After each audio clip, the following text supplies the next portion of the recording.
When I was a child growing up in a small town in India, English was a language I only heard on television or read in textbooks. It felt like a distant mountain, beautiful but unreachable. I admired people who could speak it with ease and charm, and I dreamed of becoming one of them. But every time I opened my mouth to speak, I stumbled. Words would tangle on my tongue, and my confidence would vanish. This is the story of how I learned to speak English fluently and confidently, not overnight, but through dedication, failures, breakthroughs, and small victories that added up. The beginning, fear and frustration. My earliest memory of speaking English out loud was in 7th grade. We had to introduce ourselves in front of the class. I rehearsed my lines the night before, whispering them under my breath like a secret spell. When my turn came, I stood, heart pounding, and said, "Good morning. My name is Sumita." The word stuck. My classmates giggled. I sat down quickly, my face burning. That moment haunted me. For years, I avoided speaking English unless I had to. I was afraid of making mistakes. I thought everyone would laugh. I thought my accent was wrong, my grammar broken. I didn't realize then that the real barrier wasn't language, it was fear. The turning point, everything changed when I entered university. My roommate, Aisha, was from Mumbai and spoke English like she was born to do it. She wasn't just fluent, she was fearless. She didn't care about grammar all the time. She laughed at her own mistakes and kept talking. People loved her energy.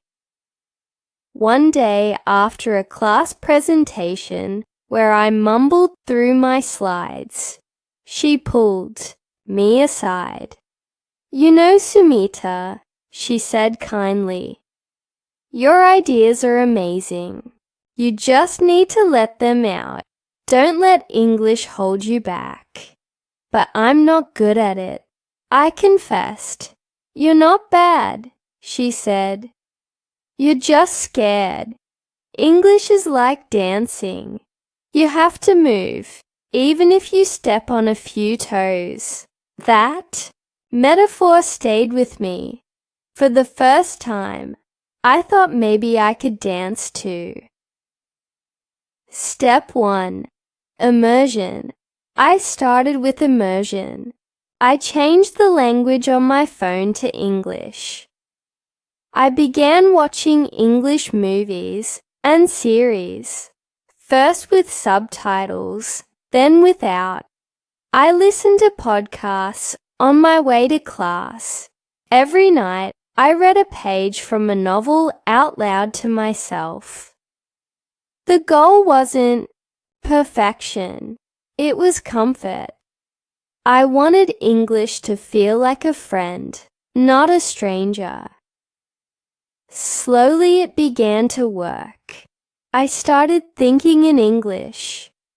I would form sentences in my head, practice them silently. It was like watering a plant. The growth was invisible at first, but real. Step 2. Speaking every day. Then came the biggest challenge, actually speaking. Aisha and I made a pact. We would speak only English to each other for 1 hour every day. At first it was awkward. I fumbled. She laughed, but always kindly. If I didn't know a word, I would describe it, and she would help me find the right one. We played games like 20 questions, role-played restaurant scenes, and debated silly topics like, is pineapple on pizza acceptable? These moments made speaking fun. The more I spoke, the less afraid I became.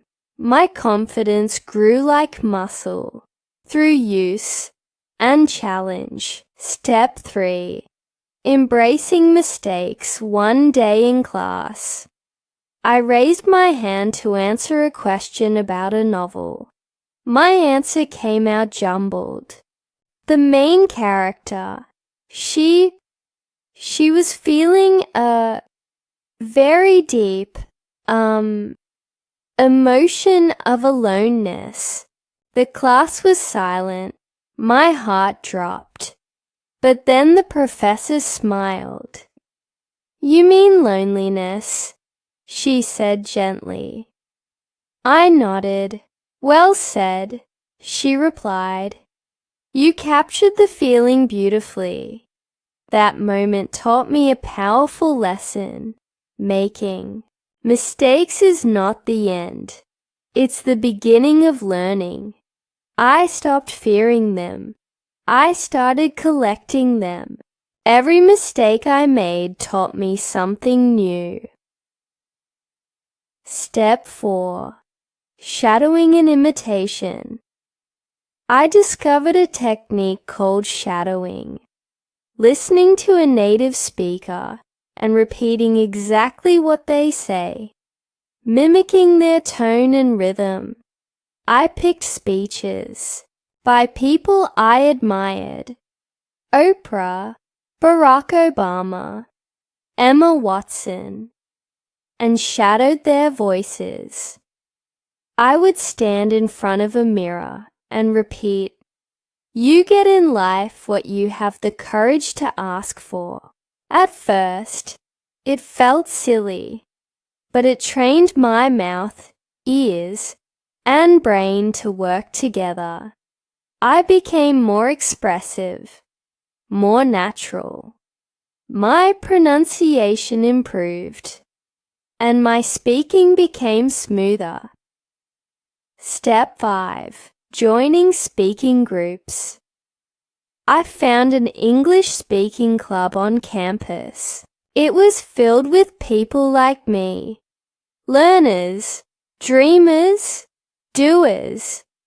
We met once a week and practiced public speaking, storytelling, even mock interviews. The club gave me a safe space to try. I gave my first speech about my hometown, my second about my love for cooking. Each speech made me braver. I watched others grow, and we cheered for each other. That sense of community made all the difference. Step 6. Expanding vocabulary. Naturally, instead of memorizing word lists, I started learning words in context. If I heard a new word in a movie, I wrote it down and used it in a sentence later. If I read an article and didn't understand a phrase, I looked it up and tried to use it in conversation. Words became tools, not burdens. I kept a journal and wrote short entries in English every night. I wrote about my day, my dreams, my doubts. Writing helped me organize my thoughts and find my voice. Step 7. Confidence over perfection. One day, during a seminar, the guest speaker invited questions. My heart pounded.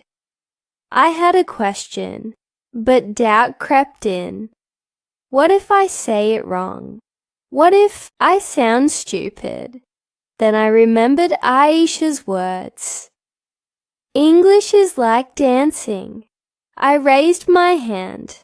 My voice trembled at first, but I pushed through. Thank you for the talk, I began. I was wondering, how do you think storytelling can change the way people learn? The speaker smiled. That's a wonderful question. And just like that, the fear loosened its grip. The breakthrough moment seemed. By the end of my third year, I was hosting our university's cultural fest. I stood on stage with a mic in hand, speaking to hundreds of students in English. I cracked jokes, introduced performers, and kept the energy alive. I wasn't flawless, but I was fearless. After the event, a junior came up to me and said, "You speak so well. I wish I could do that." I smiled. "You can," I said. "Just start." Looking back and looking ahead. Today, I work as a marketing executive in an international firm. I conduct meetings, give presentations, and communicate with clients across the globe in English. It still amazes me how far I've come. But I never forget where I started. I still practice. I still learn new words. I still make mistakes. But now I welcome them. Fluency is not a destination. It's a journey. Confidence is not about knowing everything. It's about trusting yourself enough to speak anyway. What I learned. If you're someone trying to speak English fluently and confidently, here's what I've learned. Immerse yourself in English daily. Watch, listen, read. Speak every day, even to yourself. Start small, but be consistent. Find a partner or group to practice with. Safe spaces build confidence. Don't fear mistakes. They are signs of growth. Shadow speakers you admire. Mimic their tone and rhythm. Use new words in real contexts. Don't memorize. Live the language. Focus on communication, not perfection. Fluency is about being understood. Build confidence like a habit. Do something that scares you a little every day. Final thoughts. Learning to speak English fluently and confidently changed my life. It opened doors, built bridges, and gave me a voice I never knew I had. But more importantly, it taught me that confidence isn't something you're born with. It's something you build, word by word, step by step. So wherever you are in your journey, keep going. Speak up. Speak often. Speak boldly. Your voice matters. And trust me, you can dance too.